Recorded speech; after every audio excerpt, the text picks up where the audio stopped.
Is program and control. I'm a businessman, yes, I'm an entrepreneur. Oh yeah, I'm a businessman, yes, I'm an entrepreneur. Oh yeah, I'm a businessman, yes, I'm an entrepreneur. Good afternoon, everyone. This is the Business Zone with Crystal. and Coach Gilbert Buchanan, your small business paramedic. And folks, today we're going to wake the town and tell the people about an amazing leadership program that we're launching today. So, co host, how have you been? I have been good. Last week I was in Vegas, and so that was pretty awesome. I celebrated my good friends' renewal of their vows, and we had a phenomenal time. It was hot. I guess we brought the heat back with us.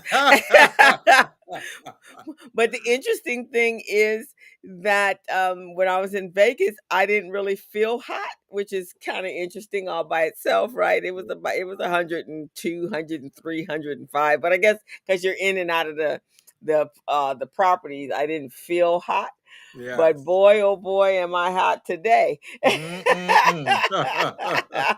So hear you. I yeah, hear it you. was it was nice.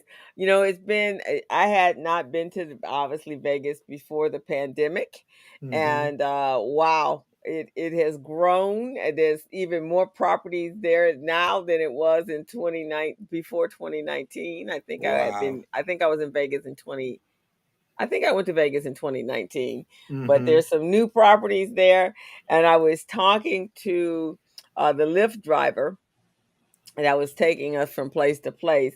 And he indicated that Vegas is back. Uh-huh. In the last 16 months, Vegas is making about $1 billion a month for the last 16 months Mm-mm-mm. straight. So they are back. Everything costs in Vegas, I everything. I could see that happening, Crystal, because those people in Vegas, they see about 3 million visitors a year. 3 million visitors a year. So with that producing a billion, I get it. I Yeah, get it. yeah. I mean, it's like, okay, Vegas, you have no, but it's kind of funny because the lodging is expensive. It used to be you could get a little deal Yeah. on lodging. There was Yeah. none of that going on. There was no food deals, no Oh deals, Lord. no way, man, none. So which I guess is how they got to their billion. But Oh I yeah. I think it's kind of interesting that the entire world went through the pandemic, but somehow or another the uh the world does not think that those of us that are consumers went through the same pandemic that they went through. I I guess know. they figured we collected money over that time frame. We're just they're sitting they're on going hoards of money. they're going, hey, we heard you guys have money trees in your backyard there in California. So we want some of that money. Oh But the Lord. reason I was there was awesome. My girlfriend and her husband, they renewed their vows, and it was beautiful. That's They great. got married in one of the traditional Vegas Strip chapels, Uh-huh. which is an interesting experience all by itself. But they were beautiful, and so those of us that did not get to participate when they got married 20 years ago, Hmm. we were there this year. So I want to congratulate them and wish them the very best for another 20 years. That's So much amazing. love we That's experienced. amazing. Yeah, so it was good. That I had a good time. That's good, man. That's good. I'm glad you had a good time. You needed a break, though. You needed a break. You've been I did. running ragged, from class to class to class to class, from training to tennis, to back home, to training again, class to class to class. Yeah, you needed a break, man. I did need a break. So it was well received, and I got another break coming up. So I'm going When is to that next break? that next break actually is, hey Rhonda. Hey, we got Miss Wanda Rhonda on says here. she's watching from Live on link. LinkedIn. All All righty then. right.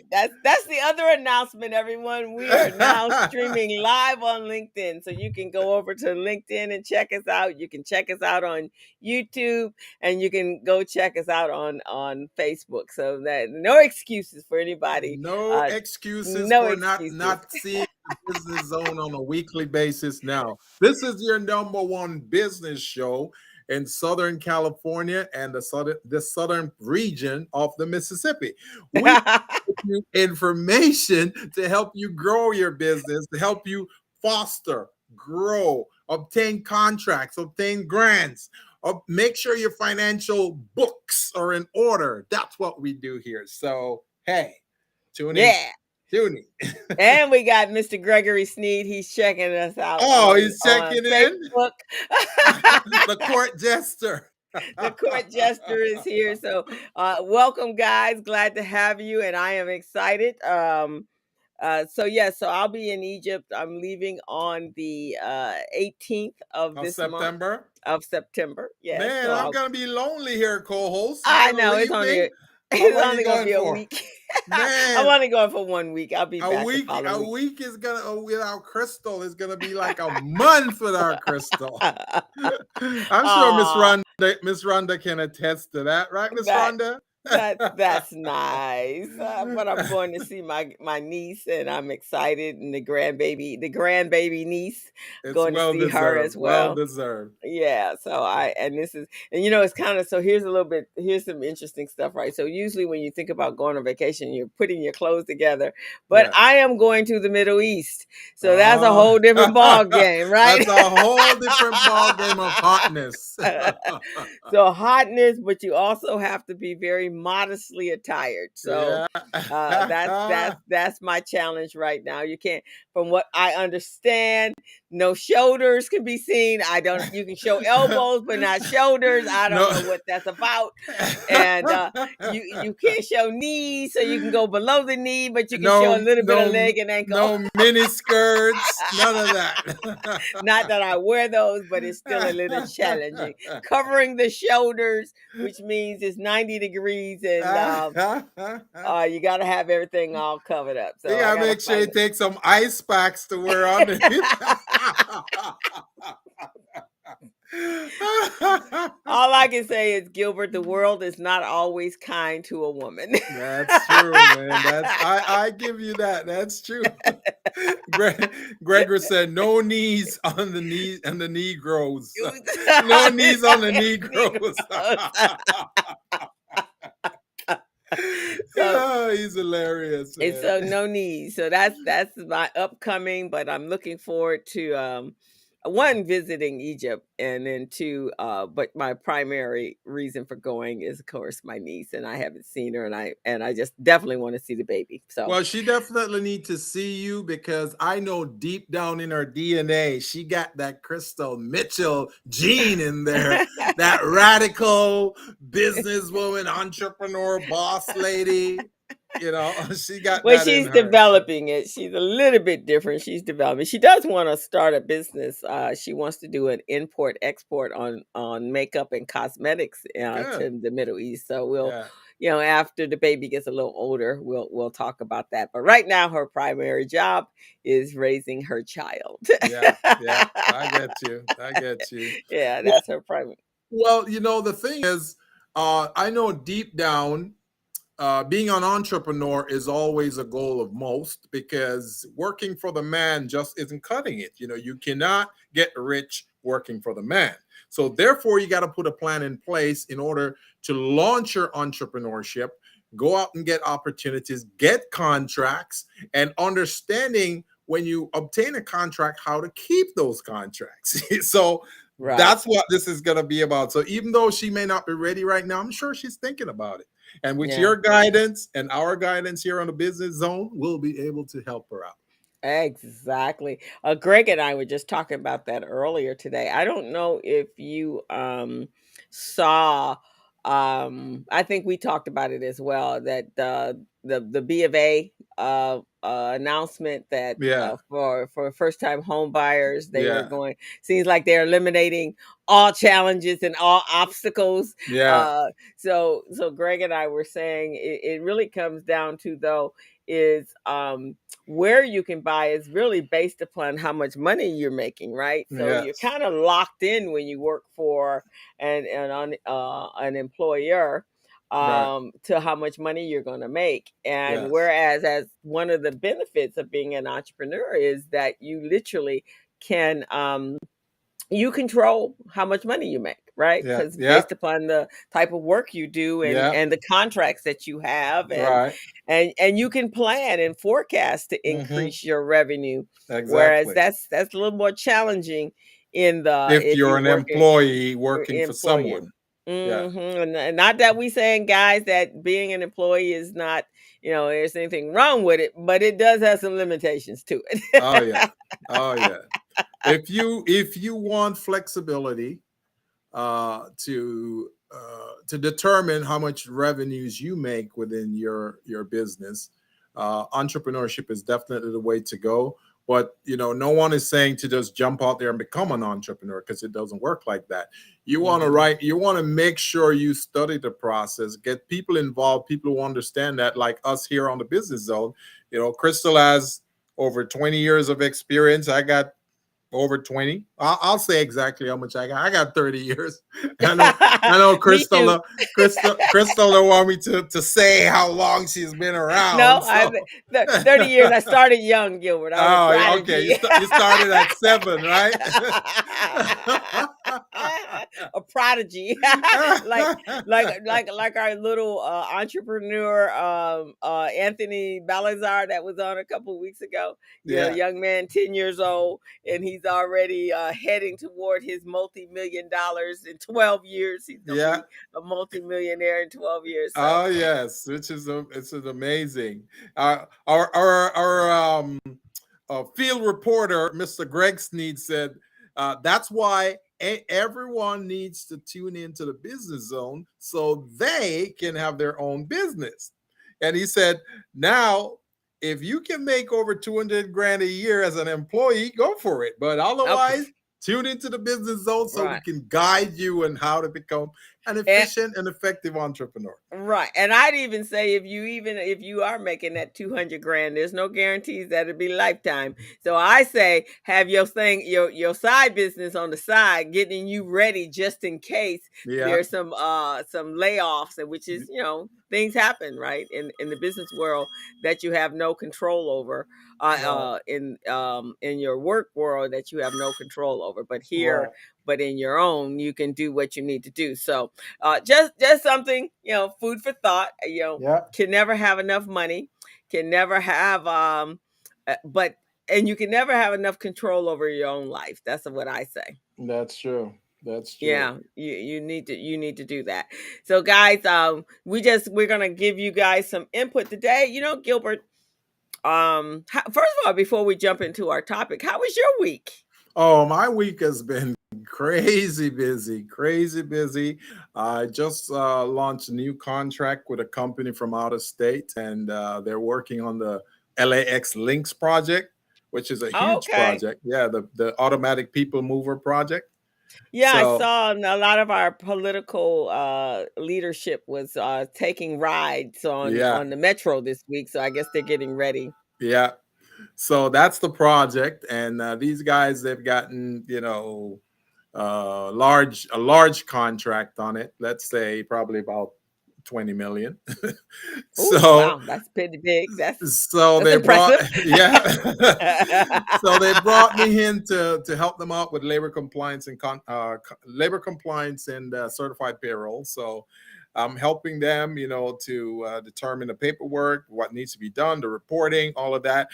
Make sure all the T's are crossed, all the I's are dotted. So I've been pretty busy with that, onboarding them, getting them set up, the right paperwork, what they need to do, what step to follow, connecting with the California Department of Industrial Relations, because that's whom determine the prevailing wage. The director of the the DIR is the one who determined prevailing wage. So We have to go through, make sure the most recent prevailing wage is being applied on the project. So all of that. So audits and all of Oh. those things. Yeah. So all of Oh, those okay, things need to be cool, done. cool, cool.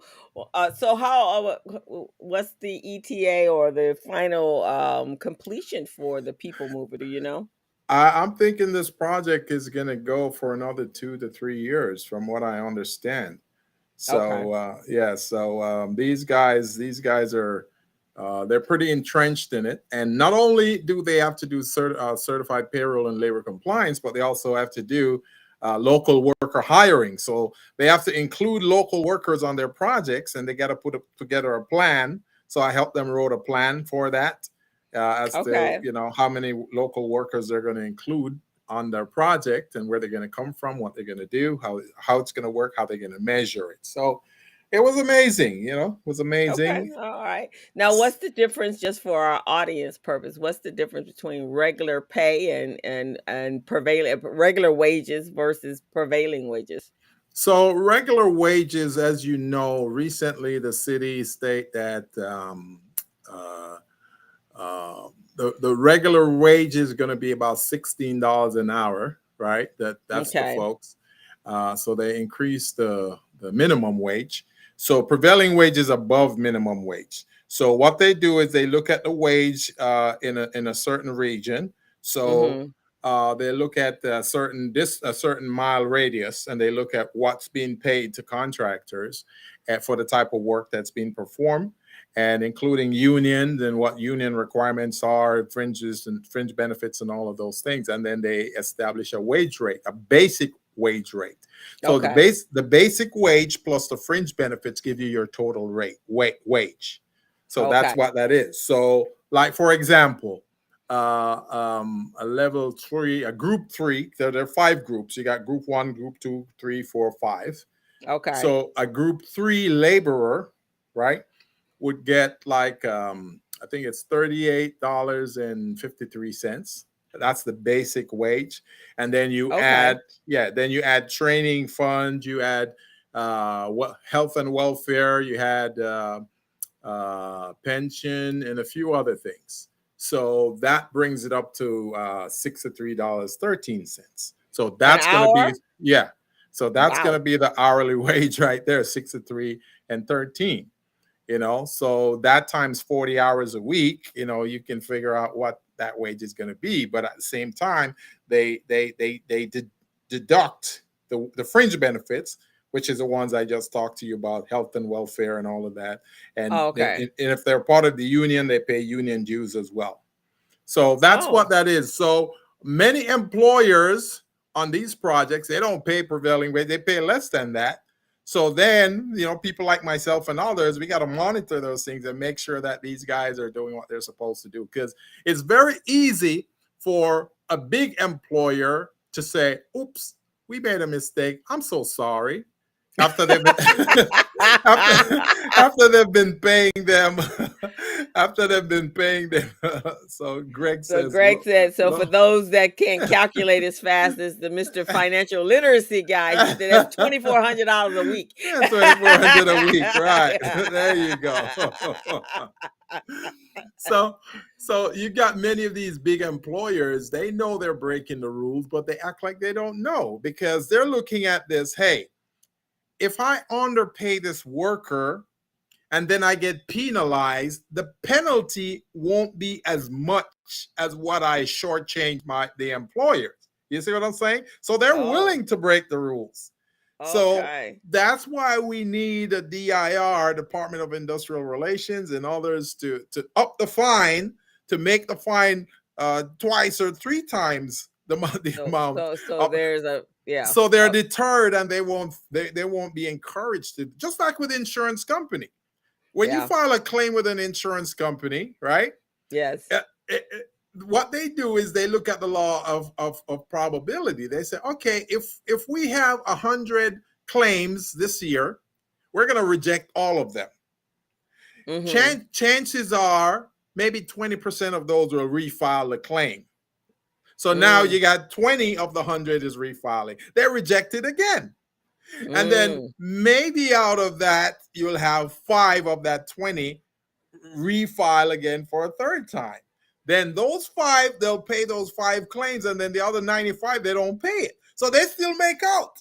Yeah, You see what I mean? exactly, exactly. So that's how these guys work. So that's why we got to be vigilant and watching these guys and make sure they're paying prevailing wage. So that's part of what my process was this week. Ah, okay, that's pretty intense. Payroll's always pretty, and as Greg says, so 2,400 a week, and that equates to 120,000. 120, Now you can buy a 120. house.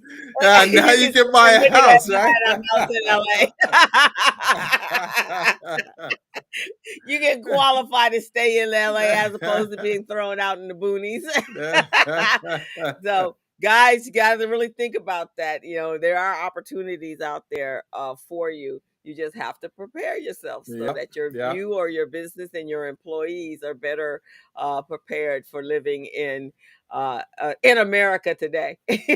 And that's why we on the business zone, we're trying to make sure we prepare you guys, we inform you, we guide you, and try to protect you so you don't make any errors, any mistakes out there, get taken advantage of by many of these employers or contract providers. You need to know your rights, and you need to be ready. And that's kind of what we try to do here, is to make sure you understand how to become ready, what you need to do. We're turning your no's, your business no's, into yeses. That's what we do here on the show. Turn your business no into yeses. That means a business no would be, oh, don't have my business license. Well, gotta get it. Don't have my Dun& Bradstreet number. Gotta get it. Don't have my article of incorporation. If I'm a corporation, you gotta get it. So some of those are some of the no's that businesses are operating with. So we work with you to try to turn those business no's into yeses. So now you're ready. Now you can go after these contracts and start getting, like Greg says, 120 grand a year. Right. And we and to be business ready, because that's so Yes. important, to be business Yes. ready. So many businesses, so and we know that we are very much aware that during the pandemic, that was a Mm-hmm. major challenge for most of our Yes. businesses. So I think I know with the coaching that I'm doing today versus the Mm-hmm. coaching that I was doing in 2019, it's on a different Mm-hmm. level. These businesses are ready. They Yeah. are looking to grow and learn how to be better business owners. Last night, Rhonda had a mastermind group, and so I tapped in, and they were eager. They were eager to learn from Mm-hmm. me what they needed to do in order to run their financial part of their business, to make sure their Right. financial structure was sound, Right. and that they knew all of the opportunities, and they knew what they needed to do in order to make sure that they were ready for any operation. So I talked to them, as we all have talked about being Mm-hmm. business ready Right. and bank loan ready and contract ready, and how you go about doing it. So Yes. and once you master that, then success is really on the horizon for you. And the key thing, what we advocate here on the Business Zone, folks, is it's good to do transactional business, where you do one business today with one Yeah, client or customer, you do another one, but you're not even sure if they're going to come back tomorrow, next week, or next month. That's transactional right. business. We want you to think of doing contractual business. So if you get a contract for a year at 300,000. Now there's $300,000 that you can now use to budget, to run your business. You can hire people based on that budget, because you're anticipating that $300,000. You can even do Right. some investments out of that. But when you do transactional business, you don't know where the money is coming from and when it's coming. So you can't really budget, you can't really make plans that way. So these are the types of things we want to do here. Contractual business, get a 1 year, 3 year, 5 year contract for your business, and get a few of those contracts. I'm telling you, you will Right, be growing exactly. in no time. Right. And you don't have to worry about what's happening, when we talk about inflationary periods, you can kind of master, because there are certain industries that are affected by the inflation, and there are other industries that are not Yes. affected. We talked about that. What are Yes. those recession proof businesses, right? Yeah. And Yeah. inflation price businesses, and what do you need to do in order to make sure that your business is ready? So that's what we talk about on the Business Zone. And so you guys just need to tune in every Friday afternoon at 3 o'clock. And we're going to ask you to go over to our YouTube channel and click the subscribe button so that you will be notified every week when we're on. And make sure you like the episode. If you get something, as there's something that you get and can take away from the episodes, then make sure you click that, and hit that little like button so that we'll know that we're bringing you content that is helpful to you growing your And business. and just as my co-host Crystal Mitchell was talking right now, I got an alert right now. There's a new bid opportunity that's coming in with the Long Beach Unified School District, and they'll be looking for contractors to perform some work. So that's what we talk about, guys. We have contract opportunity coming in every day. We've got a system here, a back office platform with hundreds of thousands of contracts and grant opportunities in it that you guys can tap into, and you can really go out there and start growing your business. Now, being an entrepreneur is a scary thing, so a lot of people are afraid. It's like not knowing how to swim and someone take you to the pool and push Throw you you in in. and go swim, and you're going, oh Lord, I don't know how to do it, right? It's the same thing with entrepreneurship, but having coaches, professional super coaches like Coach Crystal and myself, Coach Gilbert Buchanan, we can help you guys. When you jump into that water, we'll jump in with you and we'll guide you so you don't have to struggle and drown. Exactly. And we got a team of colleagues that are out there as well that we Yes. we will refer you over depending on what you need and how you need it. We're there for you. So there you go. So And we Gilbert, we've got our up to the minute reporter, Mr. Greg Sneed, out there too, who can help you. He said, "Tossons, what's tossons?" yeah, Greg is our financial literacy guy. So it's all about the money, dude. And to be successful in this world, when we look at businesses that have, that launched, 2, 3, 4, 5 years ago, and they're already at that multi-million-dollar level, that's because they had systems in place. Yeah, That's because they were business ready. And in addition to that, contract ready. they were contracts, and they're getting contracts. They're not doing transitional business, they're Yeah, doing contractual business. And yeah. so and that so down they can make better decisions. So Gilbert, we ready to jump on into our conversation We today? are ready today. And today, guys, just like I said, we're talking about leadership today. Leadership is a big component of running your business, managing your business, interfacing with different organizations, different resource providers, different affiliates. So, we're going to talk about leadership today, how it may help you to grow your business, or it could kill your business if you don't know what you're doing. Right, exactly. And when we look at the world today, and this is the reason I thought this was a good topic, because one, we're in an election season right Yeah, now, and every time you turn the television, you are seeing indicators of what happens when you don't have a good leader. And we went through a time frame there where we had a very questionable leader running our country. But leadership around the world is being affected, and we were able to see not only our small businesses flaws during the pandemic, we also witnessed some of our big corporations, based upon the leadership of their organizations and their businesses, we got to see some of their flaws. And post pandemic, we are seeing a lot of their flaws. so hmm. so Oh and yeah. so this is not just affecting just the everybody, just a small portion of people. The there's common challenges that are going around for our world leaders, and so we know what a good leader looks like because we've seen it, right? Yeah. um Even in our own individual worlds, when I was working for corporate America, I've worked for companies that the leader was on point, and the result of the business being successful was based upon their ability to lead their company to success, right? And the thing about that also, Coach Crystal, the thing is, many folks who call themselves leaders, they really don't understand the true dynamics. What's the tenets are to be an effective leader. You got to look at leadership from a 360-degree approach. 360 degrees. You're looking at every aspect within the organization and within yourself, also within the community and your stakeholders and shareholders that you serve. So you got to look at time management, prioritization, strategic thinking, decision making, and getting up to speed with the job to be much more effective, understanding your team members, what they're about. Each person has different qualities, different style, different approaches. Exactly.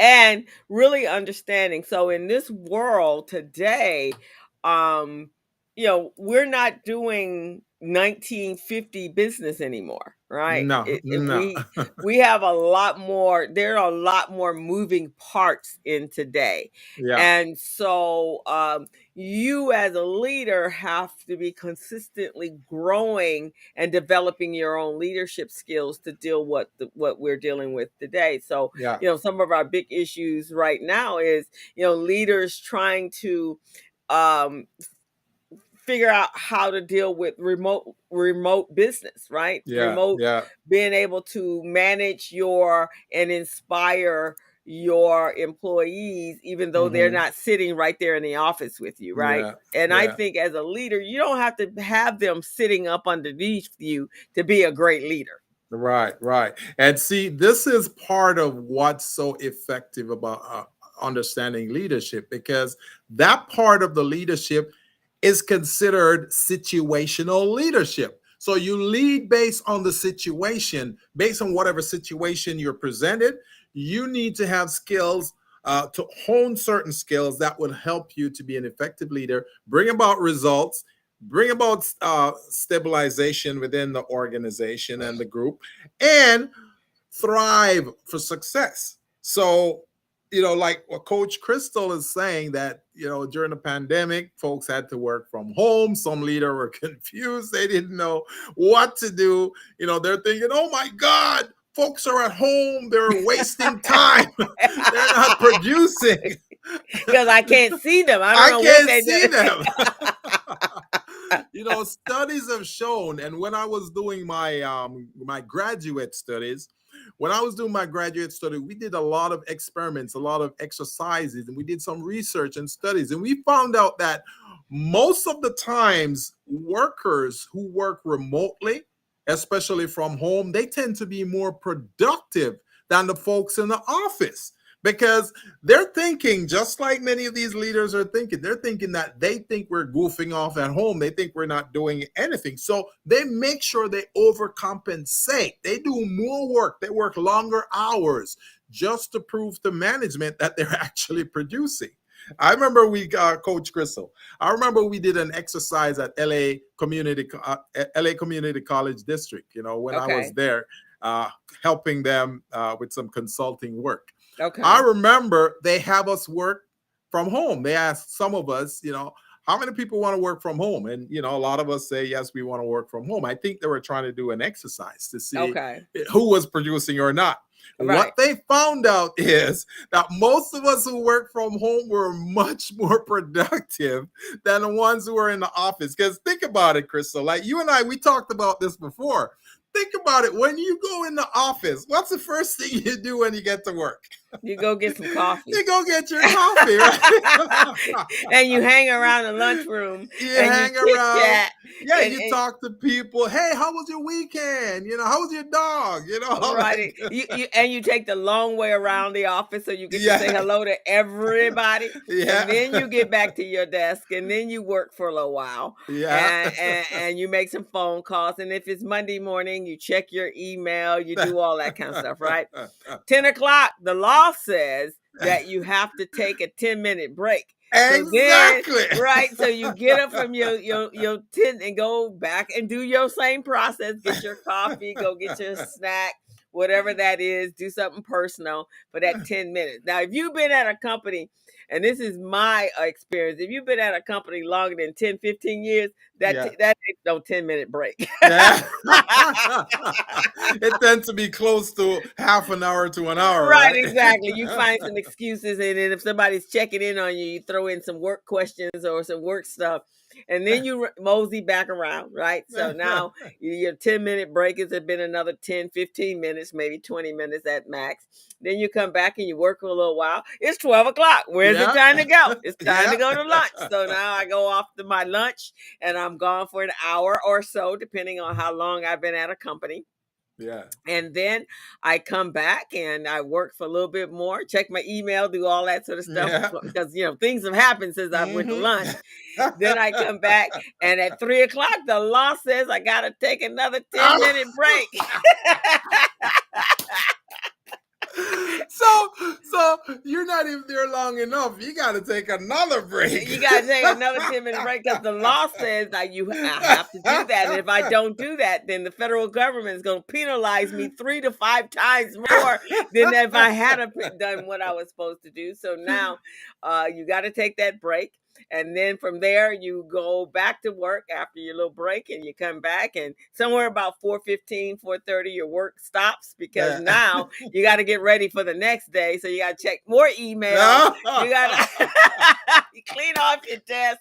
You got to do all of that. So in actuality, you're getting 6 hours of work.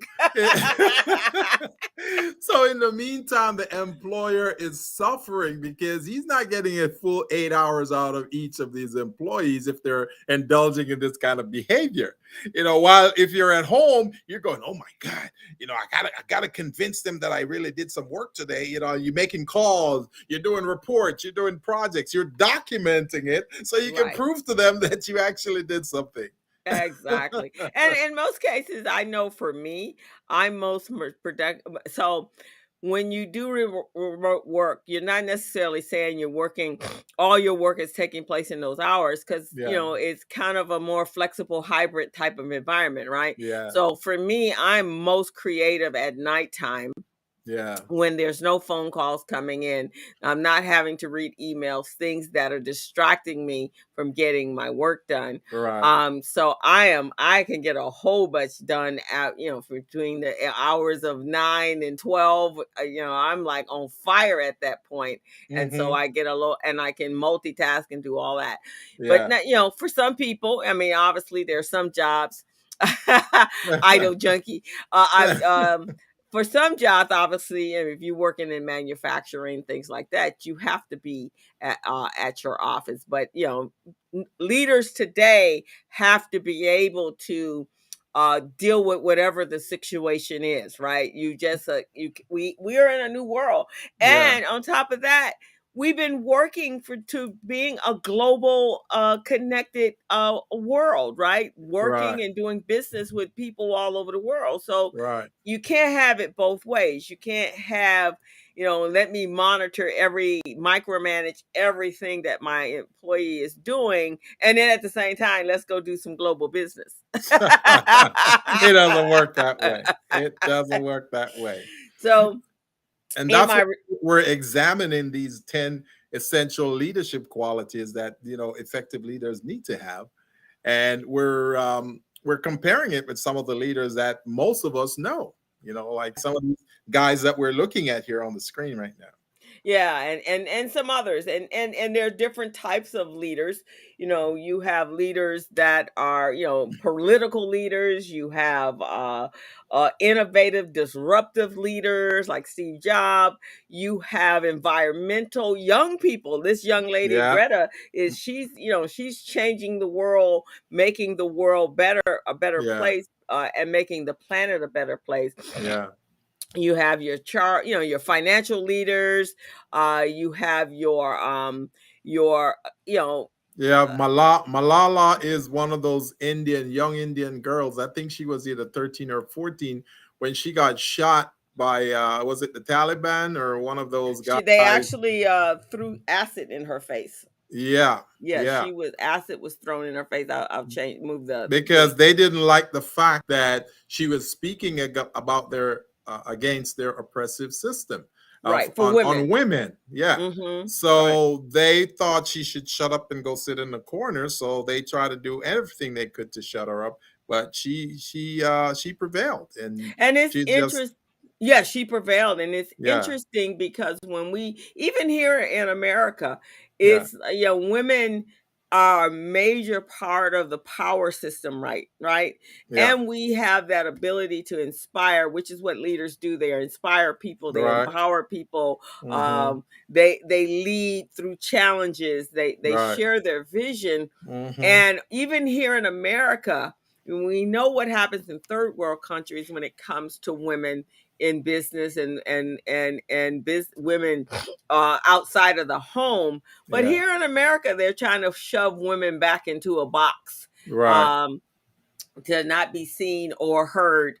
I mm-hmm, heard something interesting. I was watching a program this week, Gilbert, and yeah, that was a conversation that they were having, is why are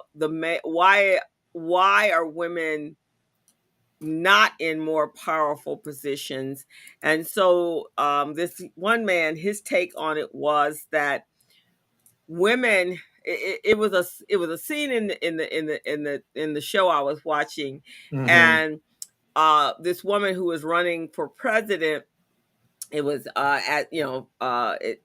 this woman was running for president, and this politician or this senator was just dead set against it, fearing that women should not be in that place of power. That with a woman in command, he felt that the country, she would not be led the way she should be led. And so the woman's like, wow. wait a minute, the country is a she, but me as a woman, I can't lead the Yeah. country.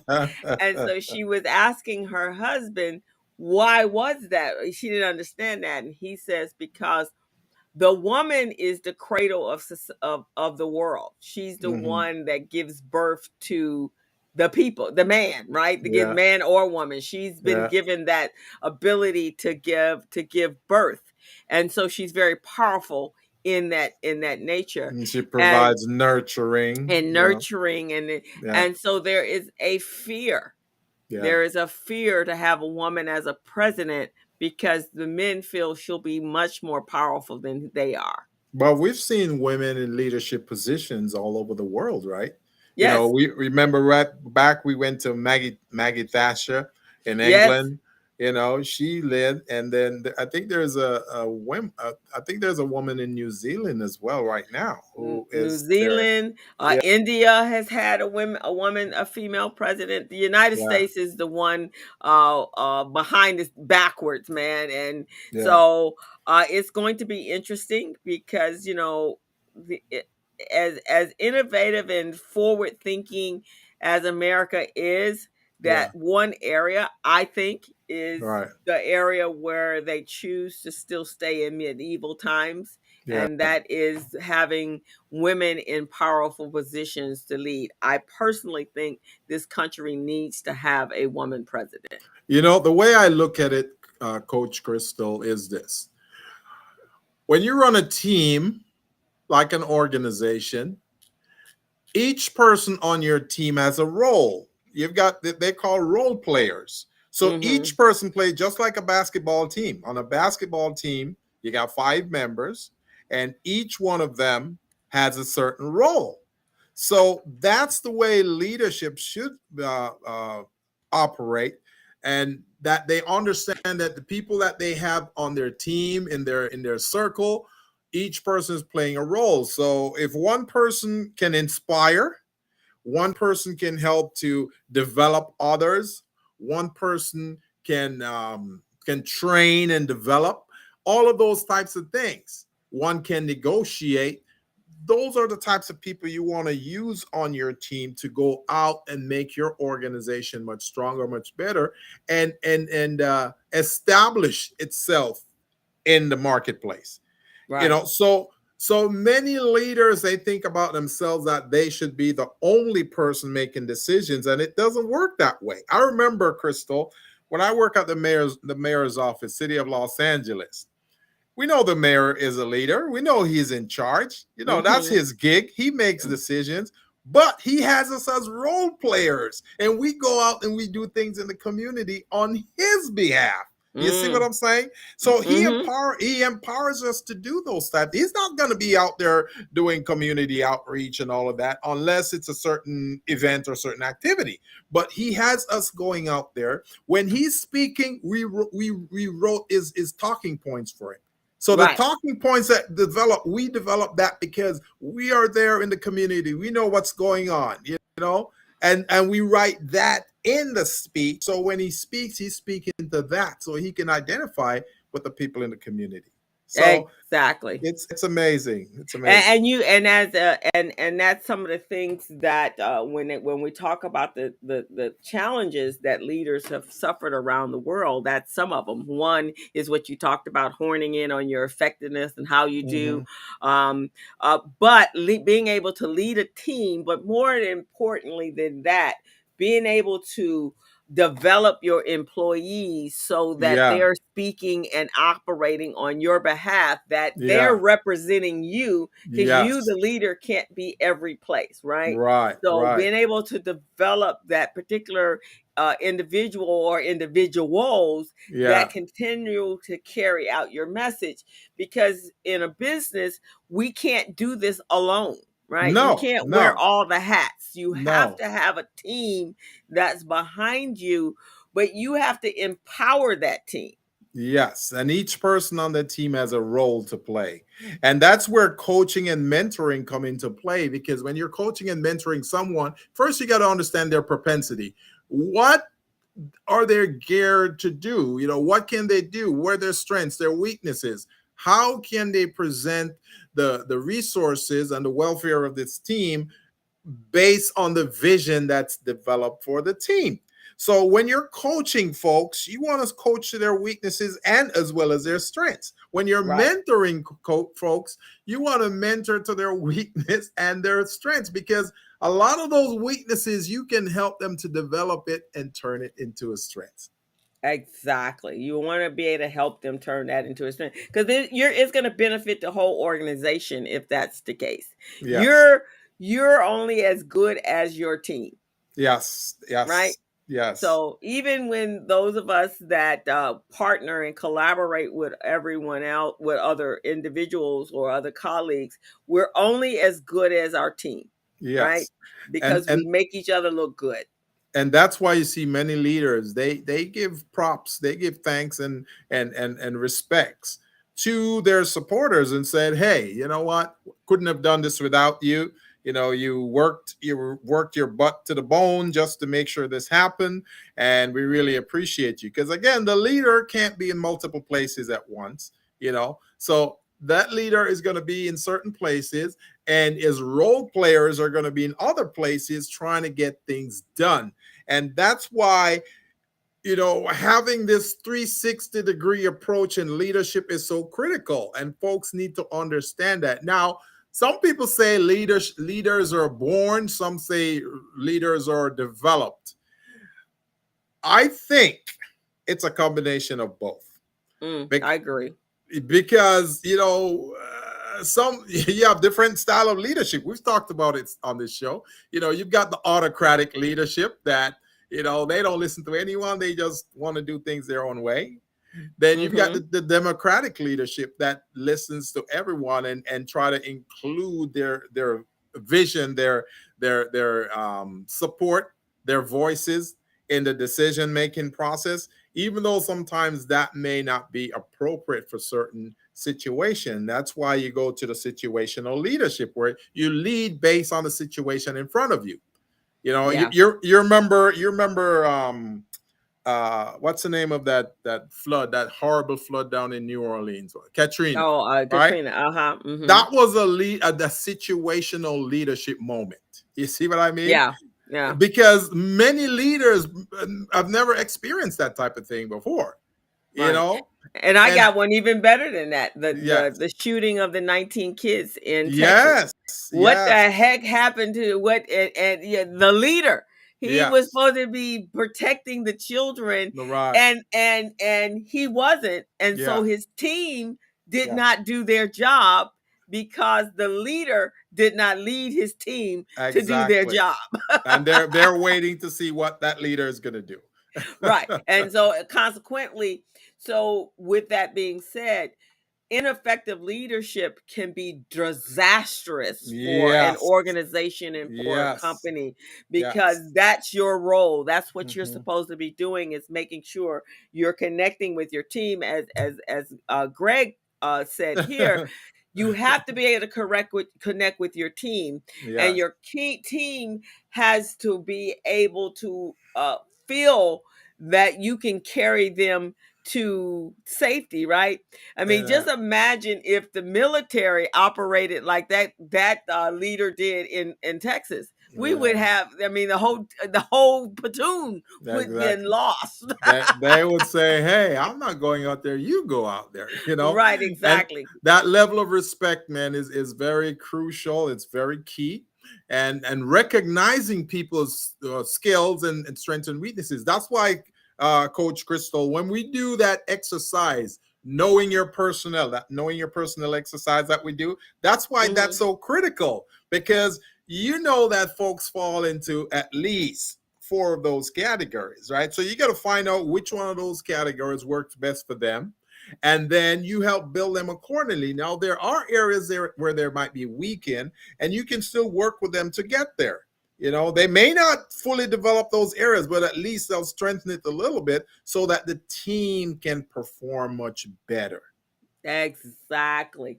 So guys, there are some very today, in this world today, based upon where we are in 2022. One of the things I think that uh from a leadership standpoint is demanding that you have a more human approach, right? Yeah. Because the world is yeah, a good leader must have vision.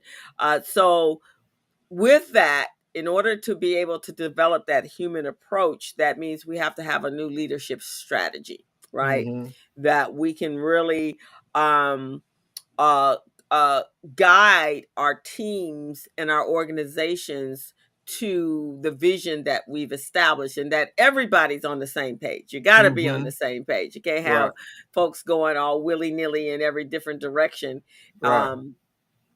And thinking that you're going to get to that successful point. So we're looking at times where everything is disrupted. We got a whole thing. Like right now, I find it very interesting that the country, half the country, was accepting of the poor leadership skills that was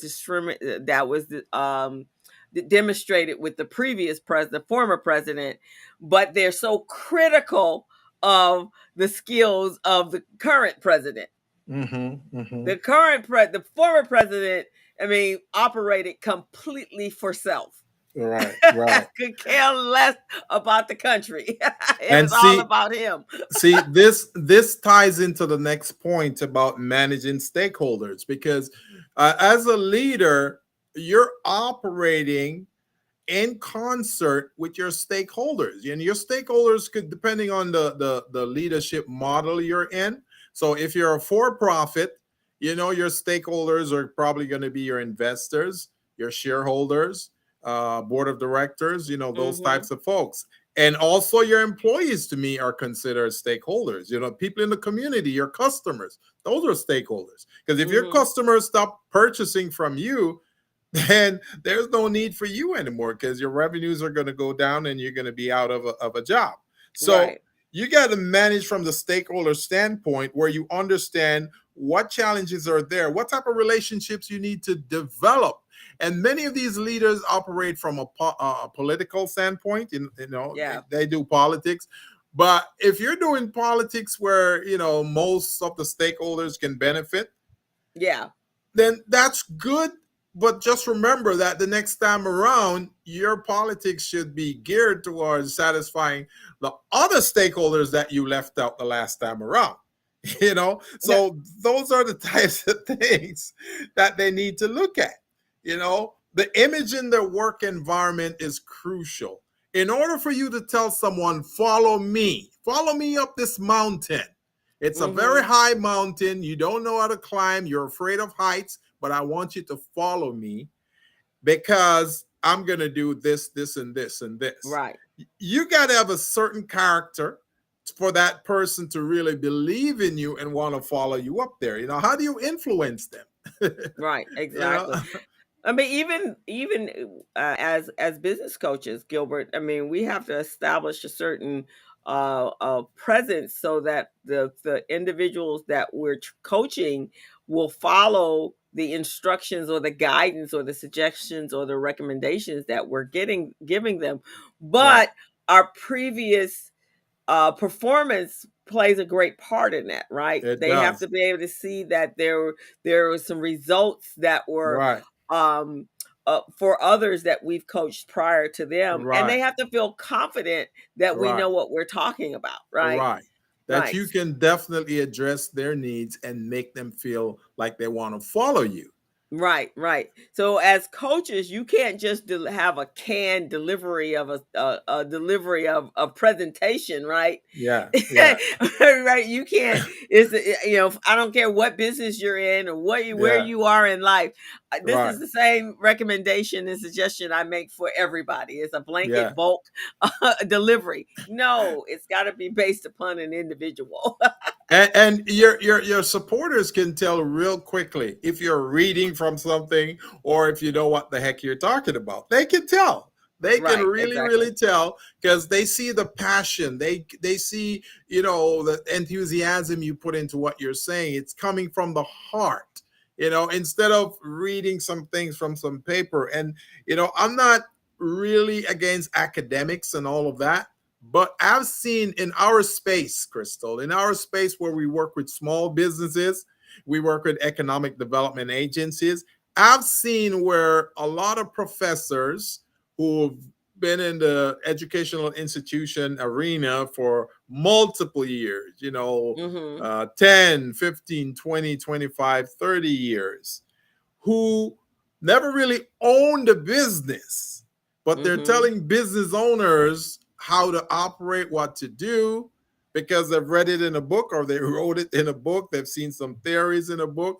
That part of that may help, but you got to have that actual hands-on experience where you're down there in the trenches as a business owner, as an entrepreneur, like some of these guys, to tell them what's going on. For example, many academics who are teaching entrepreneurship, they may want to have classes on a Friday for a small business. On a Friday is the last day of the week that any entrepreneur want to go sit in any classes, because that's the day you go collect your money. That's when Right. you make sure all your invoices are paid, make sure all the deals that you have on the table is being honored and settled. So come Monday morning, you can start anew. Right. So many of these guys are, oh, let's have a class on Friday. We'll do it Friday morning at 11 o'clock or at 9 o'clock. and when people don't show up, they're wondering why aren't they showing up? I'm here to help Right, them. right. You have to Well, understand. You got to receive them where they are. If that's what you're doing, you yes, got to receive them yes, as they are. So that means you have to be connected to the people that you're leading, or in our cases, it's people that you're advising, or coaching, because Yes. um, or the same time with a Monday morning. Exactly right. Let's do a Yeah. 9 o'clock in the morning Yeah. for an entrepreneur. Not happening. It's not happening. Not happening. Um, No. one of the things that I always, when I, especially when I'm talking to aspiring new entrepreneurs, Gilbert, I Yeah. always let them know that it's really important that you do work for a corporation, preferably in the industry that you're going into. So, and that this corporation, when you selected it, it was with a strategic plan to see how this very successful business in the industry that you're going in, how they operate on a daily basis, how they make their decisions, how they Mhm. acquire customers, what's their acquisition model, right? What's the Mhm. business model? What's the Yeah. financial model? So, and Mhm. then you go in with copious notes and you Yeah. duplicate, if it's successful, then you Yeah. duplicate that in your business, and you Yeah. take heed at how they interact with challenge Yeah. and how, and failures, because businesses fail, and Mhm. how what's their comeback rate, right? What how Yeah. are they handling that? Because now when you get into your business, you will have some tools that will help you lead yourself out of whatever situation you happen to be in. That's Right. one of my biggest that my first recommendation when Yeah. individuals saying I'm going into my own business. Okay, that's good, but let's work in a company that is similar to the business that you're going in. Don't just jump Yes. out there thinking that it's going to work and that from the outside it looks easy, because it's not. Right. Right. Right. It's not at all. It requires having a strategy and doing your due diligence and doing your research in companies that are functioning similar to yours. And there are no new businesses out there. There's just Right. a new take on a business idea, That's true. That's true. right? Because there, all these ideas have been approached before in one way or another, one form or another, and Hmm. it's just been rejuvenated, to speak to something different this time around. Exactly, exactly. So, One of the things, Coach Crystal, that I also want to put out there when we talk about leadership, having reverent power is very, very important. And I say this over and over again: reverent power. Reverent power means that you have the ability to convince someone to do something that they really don't want to do or never thought of doing, but they said, for you, I will, because you are my leader and I believe in you. right. There are a few leaders in this country that hold that power. Well, Yeah, we know that Reverend Martin Luther King was one of those. right, He made people follow him no matter what, wherever.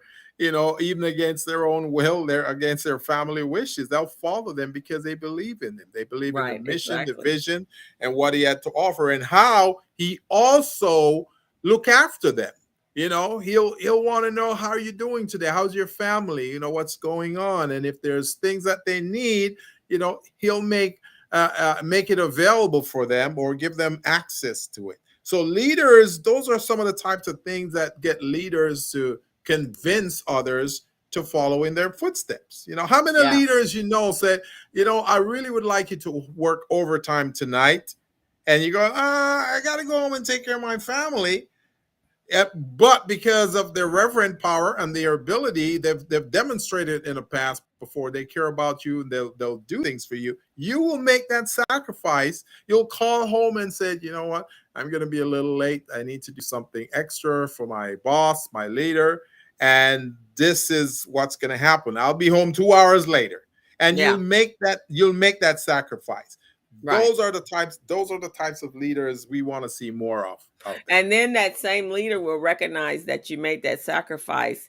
And for the companies that I have fond memories of, if I made a sacrifice, they in turn recognize that sacrifice, and they rewarded you in another at another time, right? They made sure that you knew that they appreciated the sacrifice that you made, and Yeah. two, they rewarded you for that Yeah. sacrifice as well. And Right. so, because it requires that. So I think in when we look at today, as we're going to wrap up our class and session today, is Yeah. some of the key factors in redesigning or reimagining your leadership strategies is that one, we have to always be in a place to sharpen our leadership skills. We can't assume that the skills we use when we first got into business is the same skills that we use today,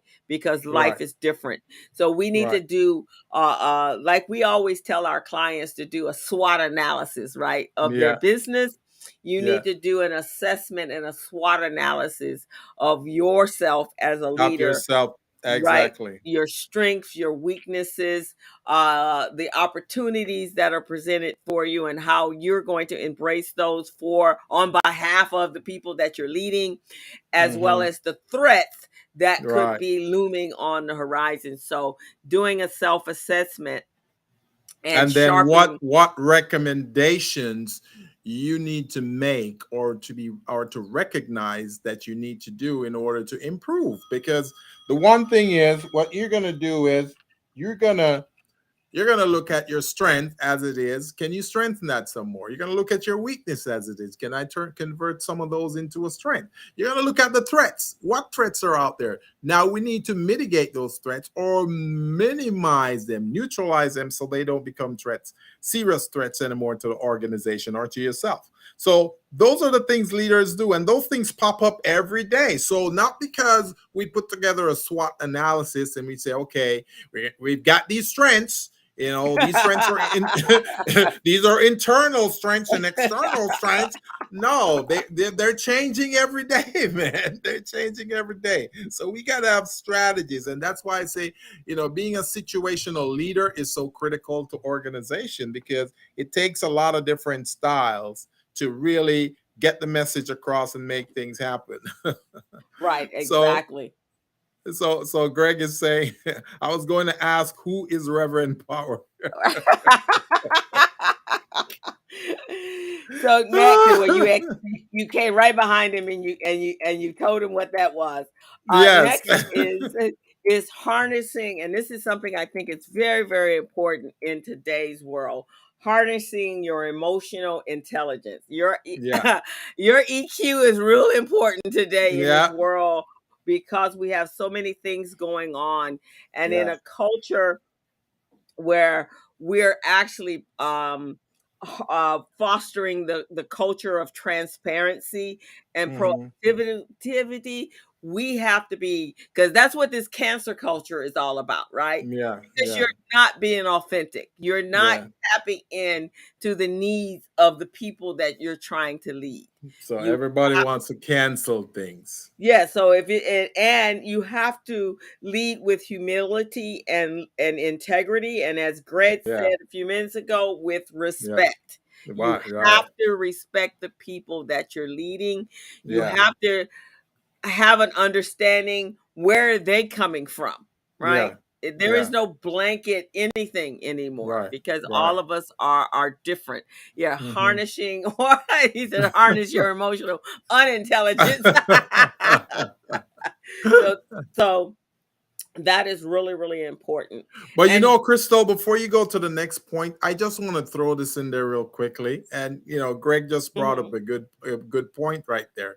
A lot of leaders are thrown into leadership position not because they're ready, not because they're prepared. They just thrown in there because of yes, convenience. Their convenience or nepotism or something to that effect. So that's where the emotional unintelligence comes in, because they're not ready for those roles. They're not prepared. So they don't know how to behave. They don't know how to perform. So they disrespect their supporters or team members. They disrespect the community, their customers. They disrespect the shareholders.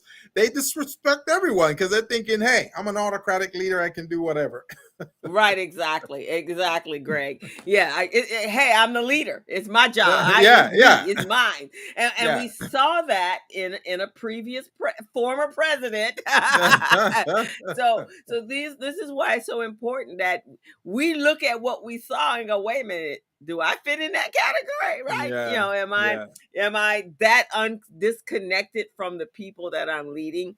And again, it comes back to what's my leadership skills, right? yeah. When you operate a company, what you were saying earlier, Gilbert, how Mhm. you operate a for-profit company is so different than how you operate a nonprofit company.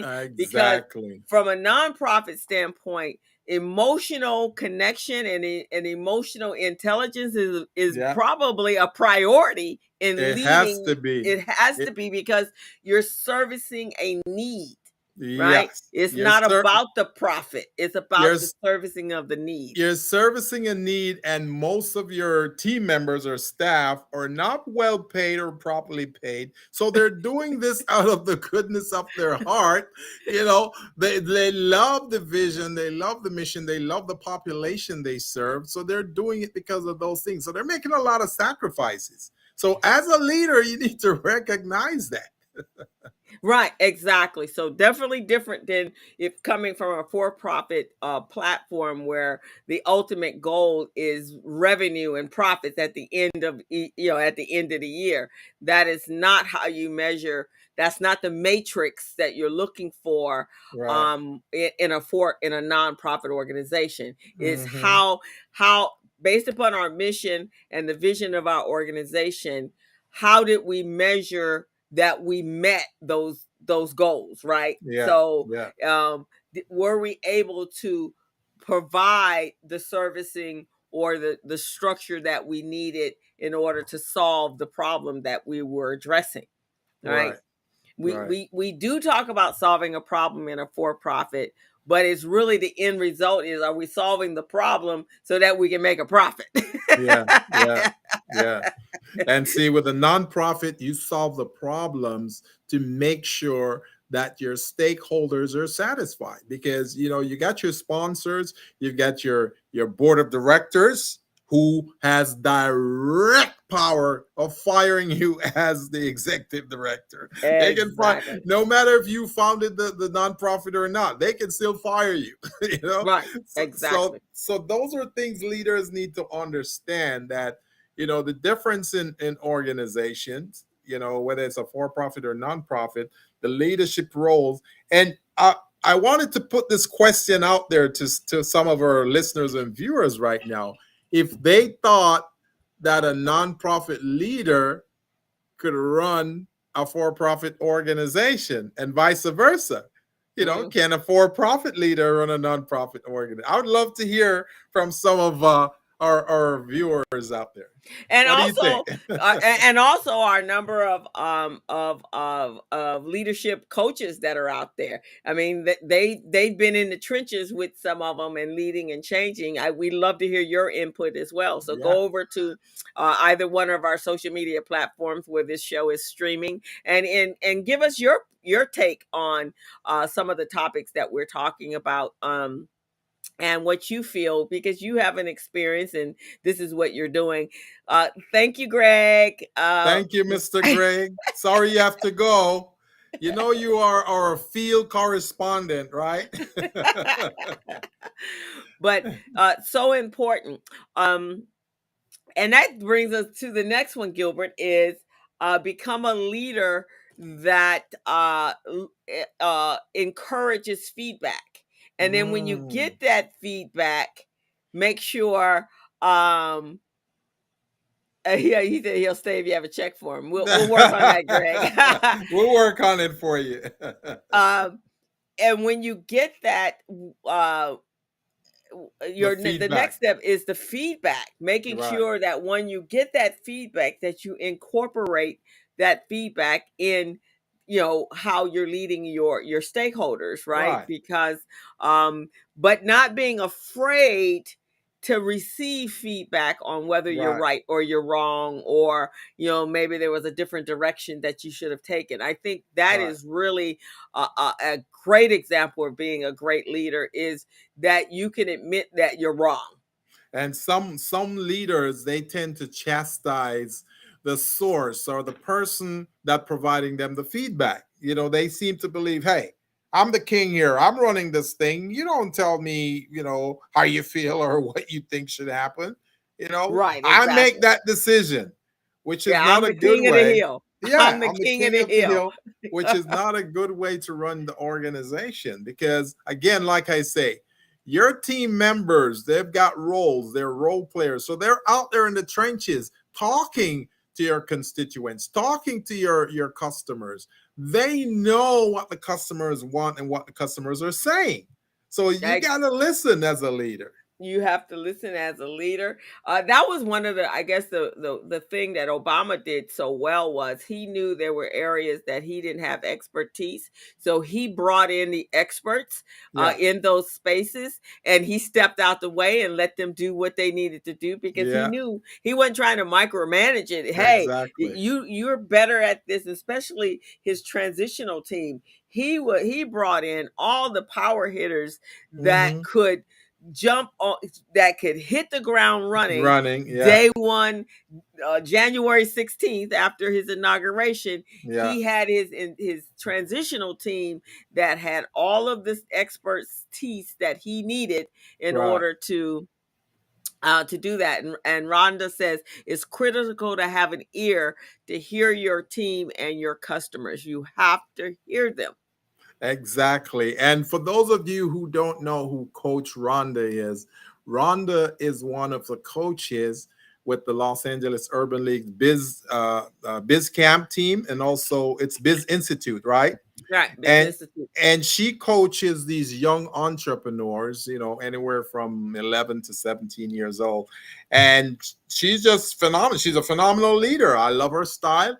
She listened to these kids, make them feel valuable, make them feel important about the suggestions and the ideas they're bringing to the viewpoint of her, and she also incorporates some of them. And then she explains why she didn't incorporate others, because at that time it may not have been pertinent. However, it could be considered later. And that's the kind of things we want to see in leaders.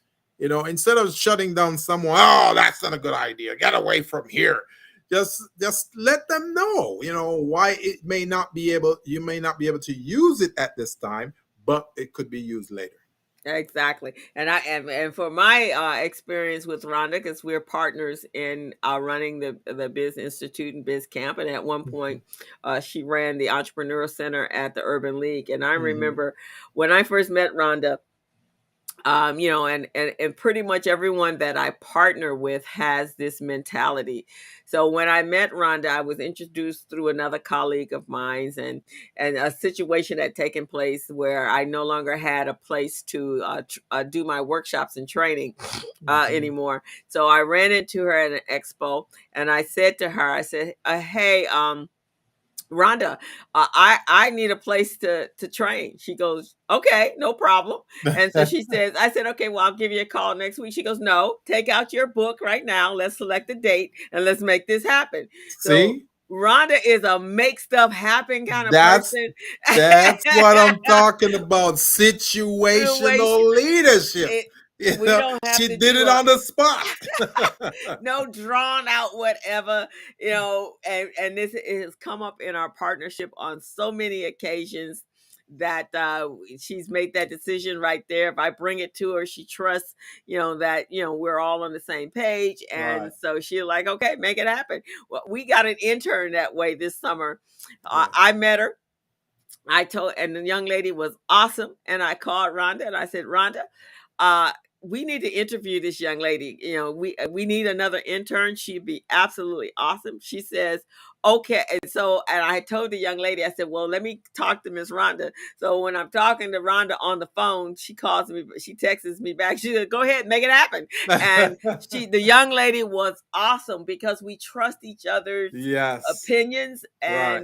and feedback, and that's how we operate And in running the program that we and run. see, she knows your capabilities, she knows your strengths, she knows what you can do. She gives you that autonomy to do your thing, right? Right, And that's the thing about, many leaders who they've got the situational leadership skill, plus they also have the reverent power. They know what their role players can do. You see what I'm right. saying? So they just give them the ball and say, hey, go run with it, make it happen. Just Make show it me the happen. results. Show me the results. Exactly, and you see that result. So that Yeah. Miss Rhonda, we done lifted you up, my dear. 'Cause you're awesome. Um, Next one is growing tomorrow's leaders. So today is so important that we, and this is for our small business community more so than anything else, is Yes. all the work you put into growing, developing, and investing in your business. You Hmm. don't want the time to come when it's time for you to retire that you have not developed your employees as part of your succession plan. Right. So important that you're identifying individuals that can take the lead and you can step back. Our for profits, our nonprofits, we all have to look at who is going to be the successor, not hanging on so tight that we think you're so welcome, that you think that you're developing a new leader is a infringement on your leadership and your Right. focus. You're developing this person to take over for you, to Hmm. continue on what you've built, to make sure that it doesn't die when you retire, right? Or even operate in your absence. So, Yes, like for example, you're going to be gone for a week, right? So, having that person in your absence, picking up and taking where you left off and making things happen, that's what effective leadership is all about. right. Not So not to say I'm keeping this all to myself. I don't want you to learn my secrets. yeah, right, exactly. So right, and as Rhonda said, you have to be able to take a vacation. You have to be Yeah, able to take time out to rejuvenate and reactivate your passion. You yeah, can't do that if you don't empower someone to right. stand in your place, run your program, your business, while you take time out to rejuvenate, refresh, and come back more powerful than you were. That's so important as a leader. So yes, Rhonda, you're absolutely right. So This is amazing because it's just so appropriate that we have someone like Rhonda here that we can speak about because she's been a leader for a long time in this organization, that she serves. And she's humble. She's just humble. She's quiet. She walks softly, but she carries a big stick because whenever she speaks, people listen. right. She doesn't speak a lot, doesn't speak much, but when she does speak, they listen. And that's the sign of great leadership right Exactly. And the next one is near and dear to you and I, Gilbert, is there. Hmm. investing in your capabilities. One of the things I have multiple friends that are in the leadership coaching space, Yeah. and they are just doing bang up business right now Yeah. because most of the leaders did not know how to make that pivot, Yeah. and how to develop these new skills. So how do you develop this strategy, guys?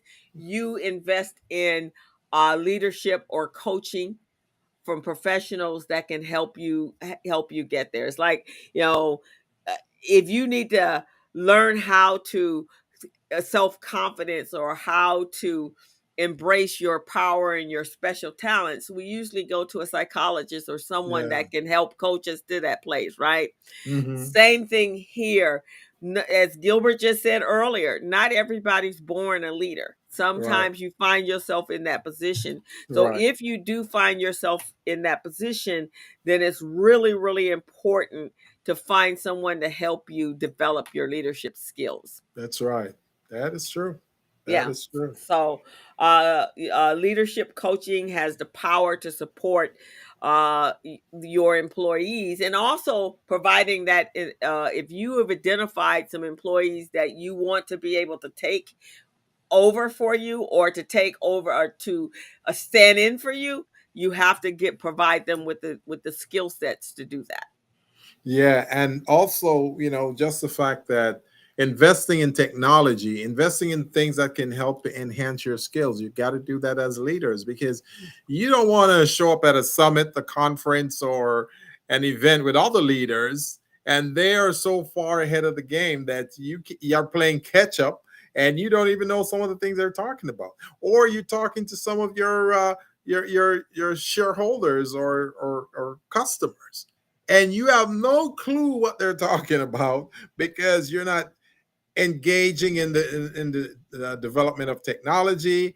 You're not building your capabilities, the strengths that you have, the skills you bring to the table. All of those things are things you need to work on and keep them sharp and ready.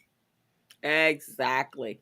Um, and the next step, number six, is nurturing your employees' well-being, and that falls right back up there with that emotional intelligence, knowing that the better equipped your team is and your employees are, and the more that they feel that they're part of an inclusive workplace.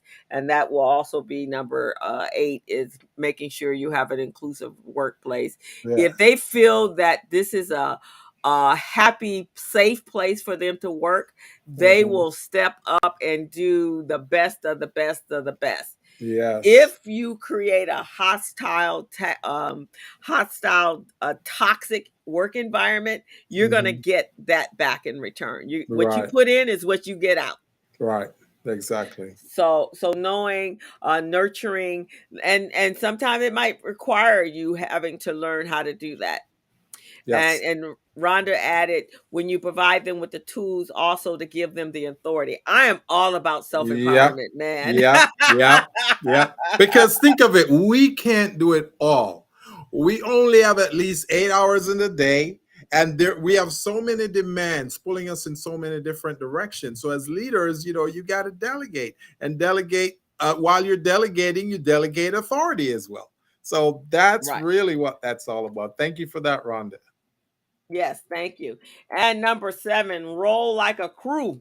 So Ah, it's not just about you, it is about your team, and yeah. you and the team, and making sure that everybody's important or feel important in Hmm. the process, encouraging them, rewarding them for their sacrifice, so that it is all for the benefit of the whole team and the business, and you will see the results. Right. Companies that work that way, and you will see the growth just from the mere fact that there's not this person up here, and there's a hierarchy where other people feel that, number eight, that they're not working in a um inclusive a workplace. That's really important in today's world. Nothing makes a person or a team member feel included other than making them an effective role player.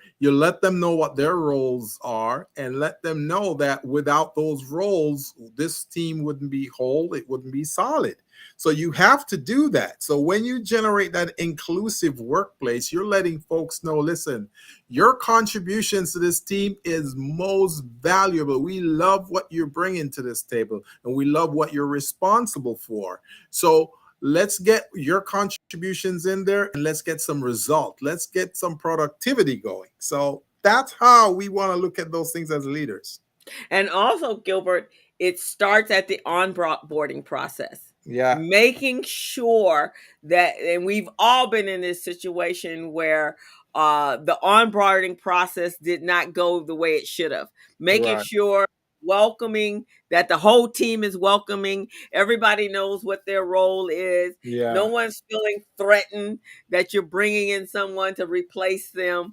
And that the person that you're bringing in, that person embodies the skill sets you need to achieve the ultimate goals that you're looking for and the outcomes Right. that you're looking for. Right. So Right. onboarding, I hear people, especially in today's age, today's world, where finding that right employee is become a challenge, right?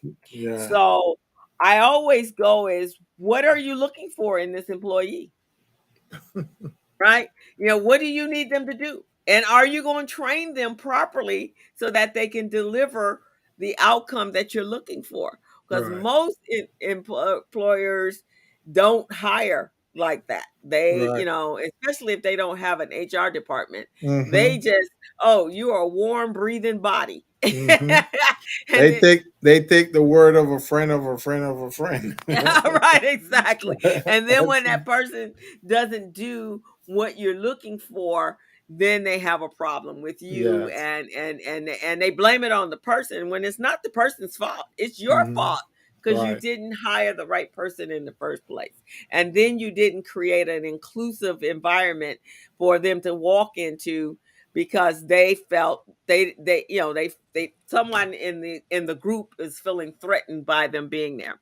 And number 9, in this new strategy you guys are going to build is making sure you embed practices, and everyone knows what their responsibilities are, and everyone knows what methodologies you need in order to get to that. Don't just assume people know. Don't leave anything to guesswork. Make sure you establish the practices that you want to be displayed in your business. And we tell our business owners, that's part of the vision statement, right? Is this is what we're trying to do, and this is where we're going to go with this. So make sure you understand, as an employee coming into this workplace, this is our goals. Yes. Yes. I agree. I totally agree. And Totally then agree. You got one more there, huh? one more, the last one is, remember the lessons to all of the other 9. Yeah. I Strategic, love that.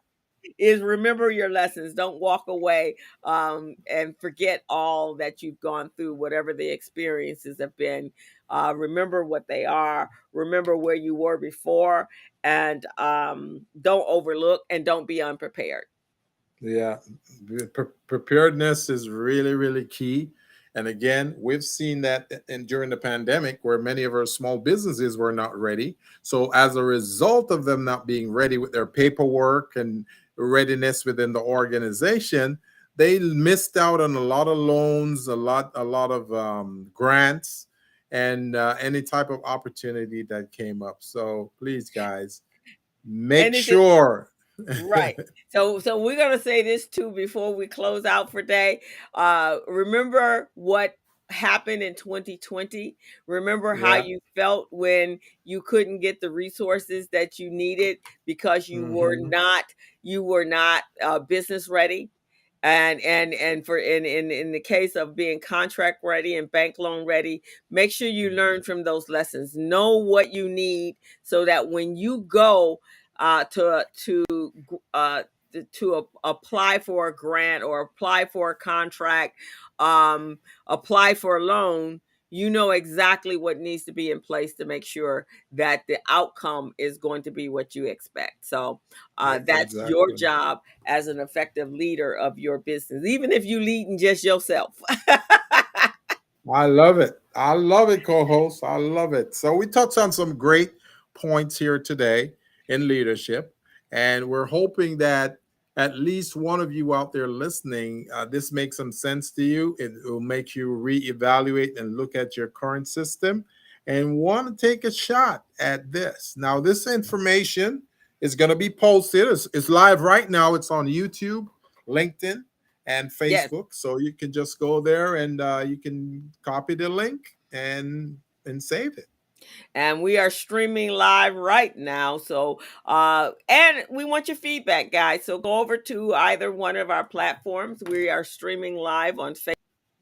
We're streaming live on YouTube. And as of today, we're streaming live on LinkedIn. So Wow. put your contents in. I'm gonna go back and Gilbert and I and encourage more conversation on either one of those platforms. We'd love Hmm. to hear from you. If you Yeah. need a business coach, then reach out to either one of us. We're here for you.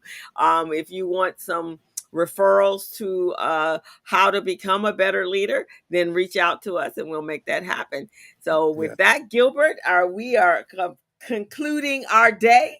Yeah, definitely. I'm putting my phone number in the chat. So if they want to give me a call, and I want to put yours in there as well. All righty. So I got Coach Gilbert in there. Now I'll put Coach Crystal. What's going on here?